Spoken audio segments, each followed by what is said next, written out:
It took everything Michigan had to be able to take down Maryland, and certainly that isn't what anyone expected. Yet, is it terribly unexpected? Don't you sit there and think about this game and have it relate to how Michigan's going to play this upcoming weekend against Ohio State. We're going to talk about the Maryland game, the upcoming game against Ohio State, and just a teensy bit in segment 3 about all of the other controversial stuff. On this episode of Locked On Wolverines. You are Locked On Wolverines, your daily podcast on the Michigan Wolverines, part of the Locked On Podcast Network.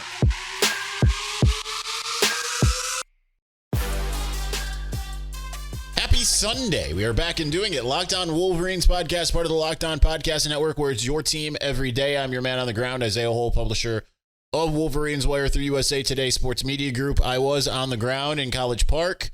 They're taking in Michigan's 31-24 win over Maryland. Certainly, it was not quite as much of a romp. I predicted 37-11. It kind of felt like it was going that way. Michigan was up. What was it at that point? It was 23-3. I'm like, man, Maryland. If Michigan gets 2 more touchdowns and Maryland gets a touchdown and decides it's going to start 2-point conversioning, then man, that's going to go perfect. But it did not. It did not go quite that way. Maryland continued to put up a fight, and Michigan had to endure every single thing that it had. And while that certainly didn't feel good, I also wouldn't say that it is the end of the world. Certainly, I've received numerous texts and probably a couple of phone calls of people who are really, really upset about how that game went. And I'm here to tell you, have you not forgotten? I want to say this King James version. Have ye not forgotten or not remembered? I don't remember how to say it. The game last year against Illinois. Now, Illinois was 8-3 going into that game. I believe. Well, not 8-3. Would have been like 7-3, I think, going into that game.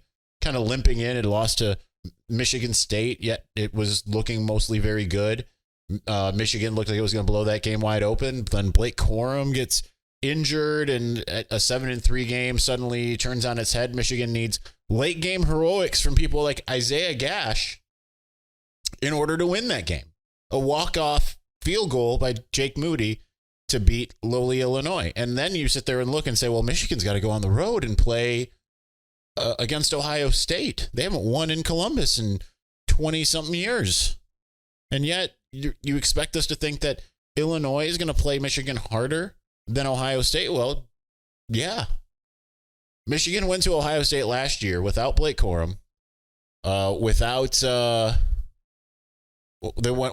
Blake Corum. I mean, he was there. He played a couple, obviously a few snaps, but they went with Donovan Edwards. The cast on his hand hadn't really played much. And all of this stuff. And yet they were able to come out with the win. So no, I don't think that is necessarily, when you look at that game yesterday, I don't think it necessarily tells you the story of everything, right? Like, I don't think that you need to necessarily sit there and look at, okay, if Michigan played Maryland close, look when you really think about it, Ohio State also played Maryland close. They ended up having a more lopsided score, but Michigan was more dominant early and then kind of laid off the gas, and it ended up being a fight. Maryland just kept believing, and it just ended up being a much tougher fight.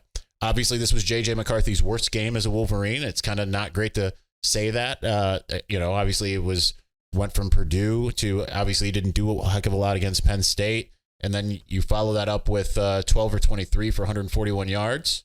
Not great. Blake Corum and Donovan Edwards, at least, even though there's 3.4 and 3.5 yards per carry, looked more like themselves in this game, and I think that's a positive. And they're both healthy. JJ seems like he's maybe a little unhealthy, dealing with a leg injury. I don't think it's that serious. I think it's more of just he's going to have to just kind of deal with some pain and stuff like that, okay? He was a little bit more 50-50 going into yesterday's game than I think anyone would admit, but he still played the entire game. Maybe not quite as effective, but it's going to be a different deal playing against Ohio State. But I would not look at this next game through the lens of the last game. I know it's been a while now. It's been a couple weeks since Michigan's had one of those fun time romps of just putting up, a 50 points or 45 points or just completely dominating the other team from start to finish in the way that we've gotten accustomed to seeing. But that doesn't mean that you look forward to Ohio State and say, this is not going to happen. You have to also remember the other side of the ball.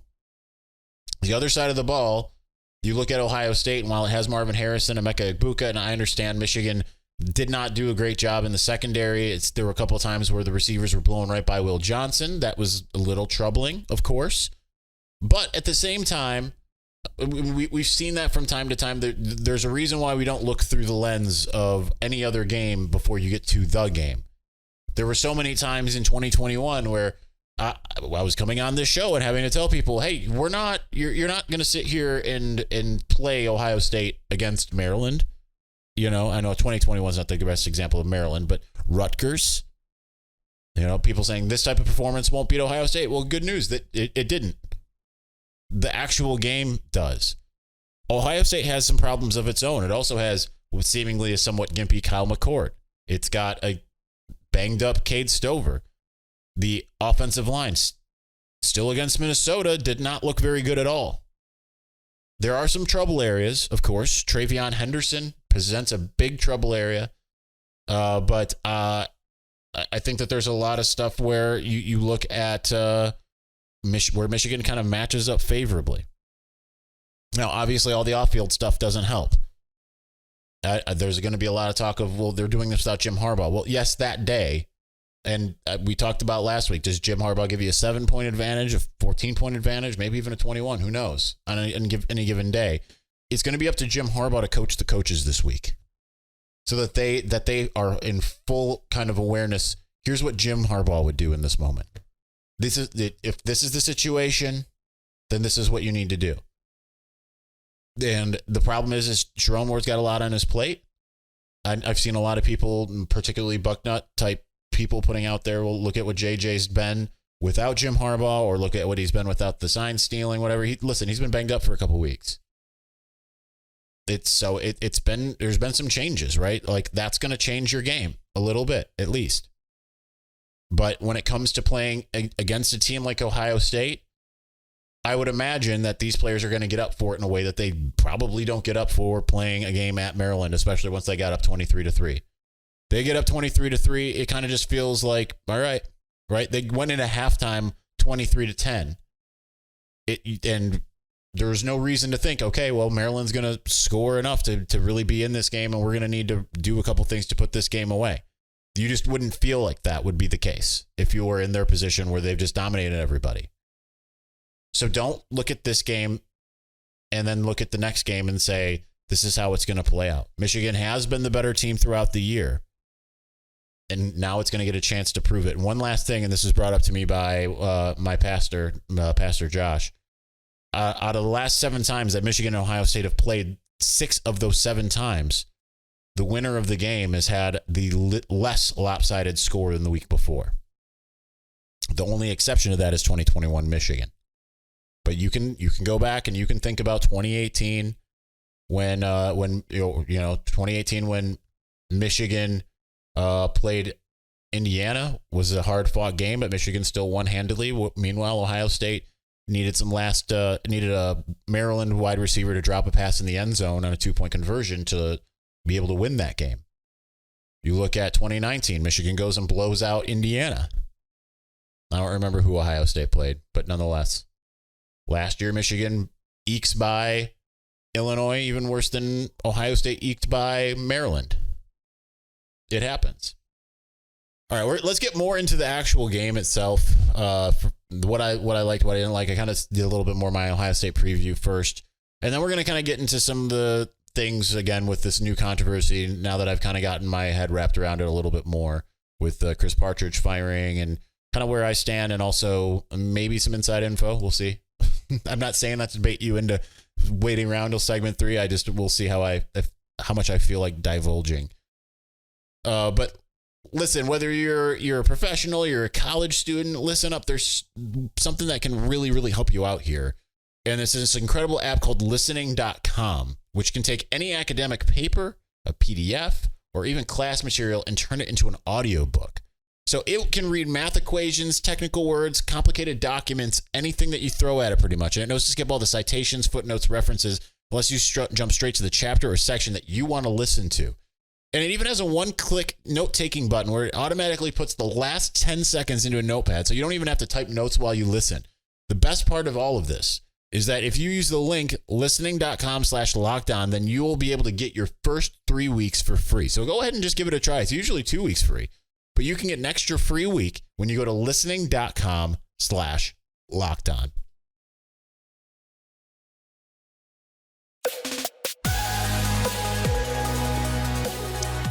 All right, at this point at 8:10 in the PM, I've been talking for over an hour straight, pretty well.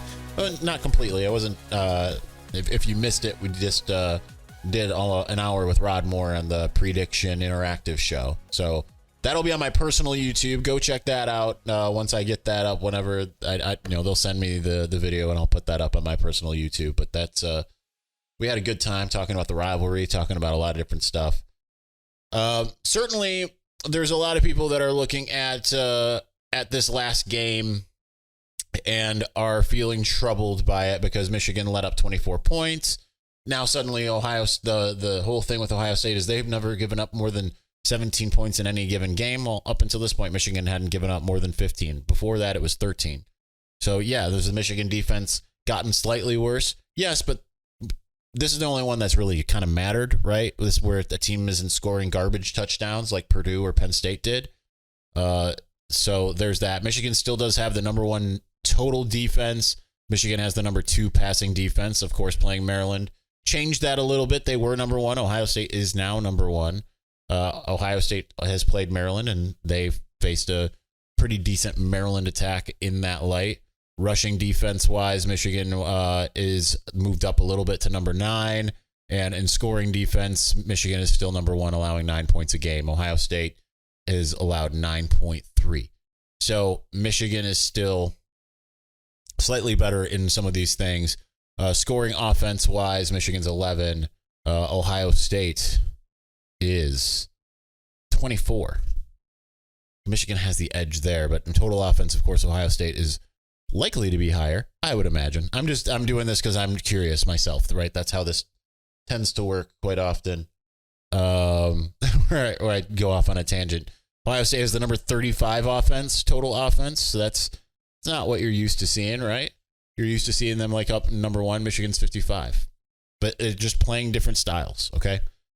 So, anyhow, the reason I wanted to even come to CFB stats and start perusing things is because I wanted to look at Maryland's offense and what it's done in other games here. So Michigan allowed 247 passing yards to Maryland, which is more than what Ohio State allowed. Because Ohio State allowed 196.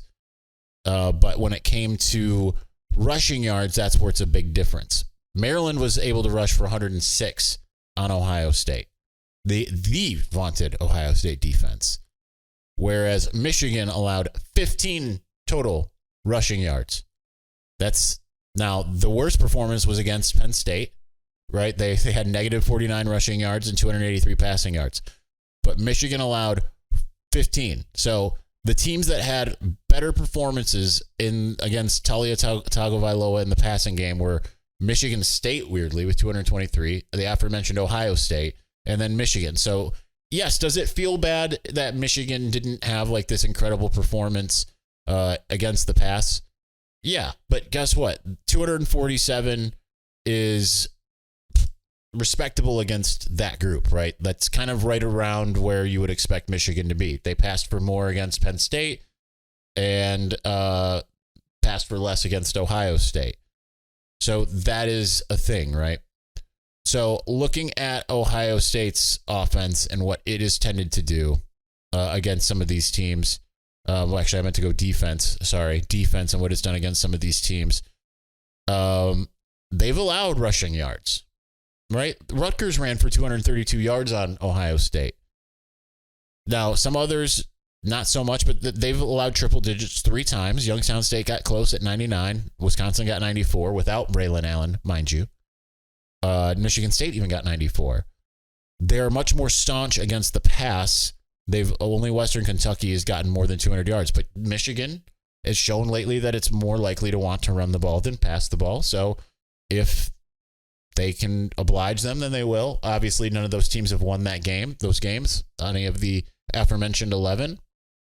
But I also was going to bring up the offense because against Michigan last year, I know we're all sitting here looking at it and saying like, oh, they're not going to shut down the pass. Well, they didn't either of the last 2 years, right? They didn't shut down the offense at all. They just kept them out of the end zone. That's the more important thing. Michigan, I know I was going to talk about the Maryland game, and here we are just talking about Ohio State. Michigan allowed 349 passing yards and 143 rushing yards to Ohio State last year. In 2021, they allowed 394 passing yards and 64 rushing yards. So the rushing yards was kind of more the difference, but they kept them out of the end zone and forced C.J. Stroud into mistakes. Kyle McCord is certainly not C.J. Stroud. Some of those weapons might be the same, and obviously they didn't see Travion Henderson last year. Keep them out of the end zone and force them into field goal opportunities, and then get them out of the situation where they want to run the ball and be balanced. You've got yourself a chance. That's the big thing when it comes to facing a team like Ohio State, right?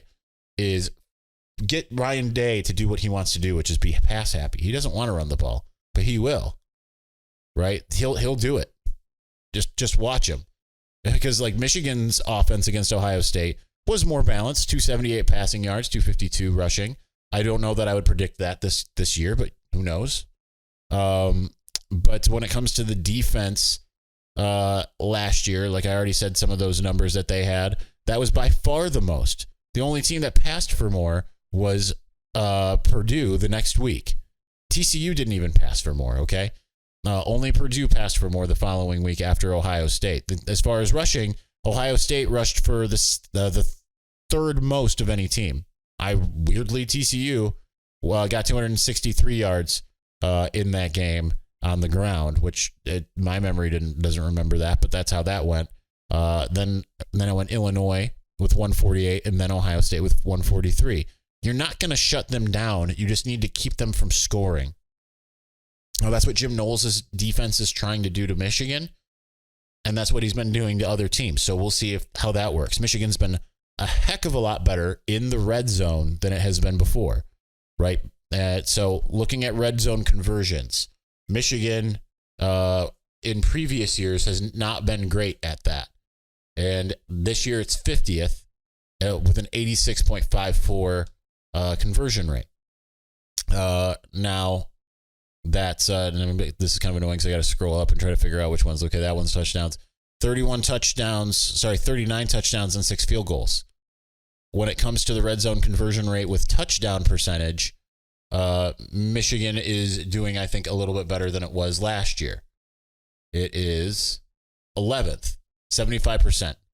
You look at last year, touchdown percentage again. Michigan, 42nd. They were converting 66.2. Now, when it came to just overall conversions, red zone conversions, they were doing actually a better job at number 10. But they're a heck of a lot better at converting, because before it was like, okay, well, we can rely on field goals. Now they're relying a heck of a lot more on touchdowns. So I say that, when then you look at opponent red zone conversions, Michigan is actually the second best in the country at disallowing conversions in the red zone, but they haven't had many. There's only been 18 attempts all year in the red zone for Michigan. They've allowed 12 scores.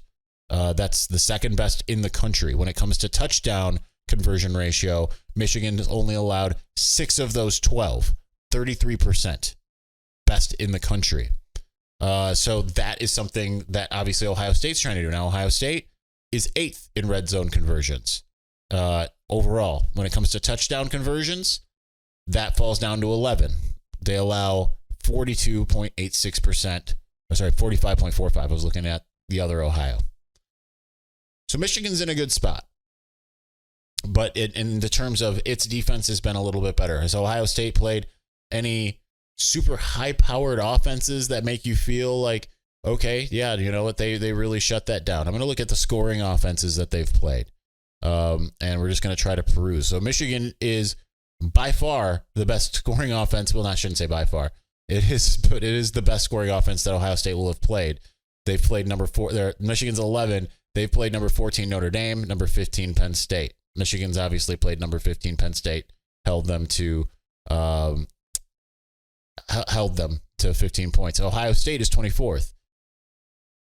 So Ohio State doesn't even score as much as Penn State normally. Now, again, game by game, each game is different, all of that kind of stuff.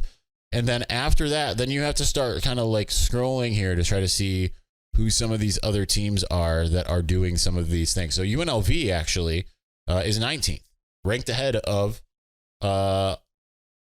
Michigan. Of Ohio State, rather. Western Kentucky, who is usually a high-powered scoring offense, is 58th in the country. Ohio State played them, of course. So when it comes to the Big Ten and all of those teams, Maryland's 61st. I know it probably doesn't feel good in the moment because you're like, oh, they're 61st and yet. But they averaged 28.4 or 28.5 points per game. Michigan still held them to 24. Not bad. Ohio State actually let up some points to them. Maryland had a lot of opportunities, and they kind of screwed it up more than Ohio State screwed it up for them. But that's like the next one. A lot of these other teams we're looking at, Rutgers, Indiana, they're in the hundreds. Minnesota, Nebraska. Doesn't speak well necessarily for Michigan's defense, but these are teams that Ohio State has played as well. Wisconsin, 102, right behind Rutgers, who both teams have played. So it'll be interesting, is all I've kind of got to say as far as that's concerned. All right, let's get into the kind of more of my thoughts on this where everything kind of stands. I know there's a lot of rumors and stuff like that about things, and I could be wrong, but I've most of the time I've not been wrong. Everything I've kind of stood by is still the case. I know to some it might not seem like it. I know a lot of people say I'm not saying anything. I mean, if you pay attention, you'll see I've been saying a lot. Go back and watch early episodes from this saga and you'll understand that. So, yeah, that's all I got. Let's move on and we'll actually talk about it instead of me talking about it.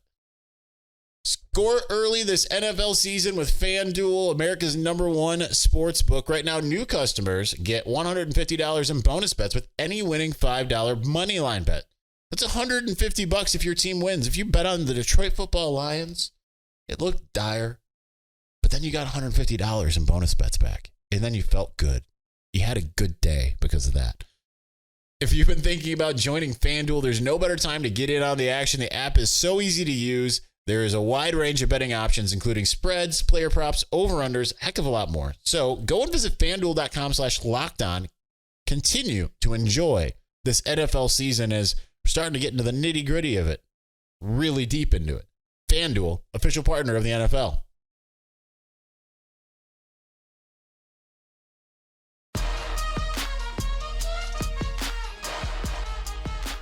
All right, so I've had some time to digest some things as well as talk to some people. I've not talked to any of my my what will happen sources. I've only talked to kind of my what has happened sources, but that kind of is appropriate more so for everything. So, as I said on Friday, the whole Uncle T, as far as it pertains to the Connor Stallions story, and I understand this is part of the new evidence, the quote new evidence that was brought up. Again, I've been told that that's 100% false. But what's the evidence that they're relying on? Well, I'm told, I'm not 100 on this, but I've been told from a couple people that it is whistleblower testimony. The whistleblower is the one who is, not to blow things up, and I'm probably getting myself in trouble here, but I'm going to go ahead and say it anyway. The whistleblower is the former employee that's disgruntled, and they're just taking his word for it, okay? So that just seems like odd. Why would Michigan just capitulate at that point? And to that, I don't know. I think that it's... I understand that you just want to try to put this behind you and everything like that. But it just, to me, it's so dumb because it really is like, oh, we've got new evidence. What is it? That guy said it. Okay, but it's not true. And I've heard a lot of different things from different people about what Chris Partridge did from a really good source on this They said like the only thing that is true is that he basically that he didn't destroy anything and he impeded the NCAA investigation in a different way. And that's all I'm willing to say on that. But again, it's he said, she said. It's not like concrete evidence of anything. And yet Michigan is self-immolating at the most important time of the year in what honestly could be the most important season that the team's ever had. I don't really understand it at all. And that's kind of where I just don't understand. You're going to blow it up for incredible and not in a good way, right? Uncredible whistleblower testimony that's talking directly to the NCAA. From my understanding, I just think that is so absurd that Michigan's capitulated and decided we were going to go ahead and let you suspend Jim Harbaugh. We're going to go ahead and lay down our arms. Okay. One of my sources, you want to know where the whole war thing came from. It came from in conversations with one of my really good sources on what's going to happen. So excuse me if I don't think that you're actually going to war, right? You have Jim Harbaugh even coming out and saying, I've never felt the university all galvanized, moving in one direction, only for at the first sign of trouble in a battle for the university to decide that, well, you know what? We didn't know that this was going to be a battle. We signed up for a war, not a battle. We didn't want to fight. So to me, it's absurd. Now, other things are still being worked on. I personally capitulated a little bit on Friday. I'm going to continue to do so, more so just because things are, not changing, but I guess changing based off of what they were, I was told. I still have full 100% belief, let me rephrase.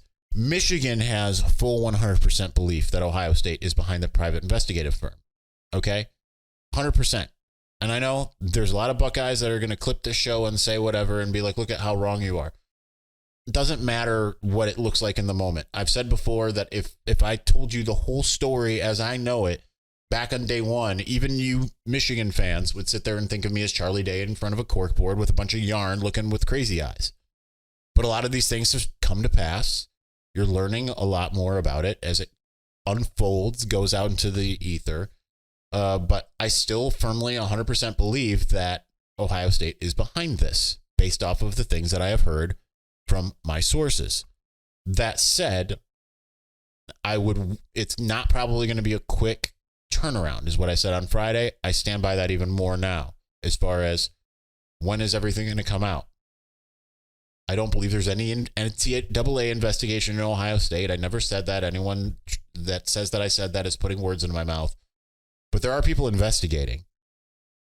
And I think it's going to take a very long time to piece together everything before anyone at Michigan pushes that forward, okay? I was led to believe it was a lot further along than it is. But it's just going to continue. And when this is over with, we can talk about everything I knew and when I knew it. I should probably start writing my notes down instead of just going off of memory so I could tell you the exact dates of everything. But nonetheless, that's where we stand now. Disappointing that Michigan has capitulated, has lost a coach. I do know that there are rumors of another coach. You had Bruce Feldman saying that on the Fox pregame. I spoke with a prominent national reporter who all of you know on Saturday, and he had heard those rumors. He was like, but I don't know what. I've talked to other sources, and they're like, there is nothing, right? It's kind of the same thing as what happened with Partridge in a way. I just think that was not a fair shake. But them's the breaks with the political hit job. The political hit job has achieved its goals. That's the whole point. And just because it sounds like there's something groundbreaking, like it was Thursday and Friday, there's new evidence. I wouldn't be surprised if, there's new evidence. With the story of the booster paying for Connor Stalions' operation, it's 100% false. It's just alleged, but 100% false. It's just funny how that can completely upend everything. And, you know, I know there's probably a lot of you out there like, well, there's got to be more to it than that. There just isn't. There's not. There's just people that want to make it sound like there is. My story hasn't changed as far as that's gone. I'll tell you when I'm capitulating. Right now, I'm just capitulating on when the other side faces its trouble. It's probably going to be a lot longer than I was led to believe initially. All right, that's going to do it for this episode today. We'll be back discussing Ohio State more. That's going to happen all week long. Thanks for watching. Thanks for listening. We'll talk to you soon. Peace.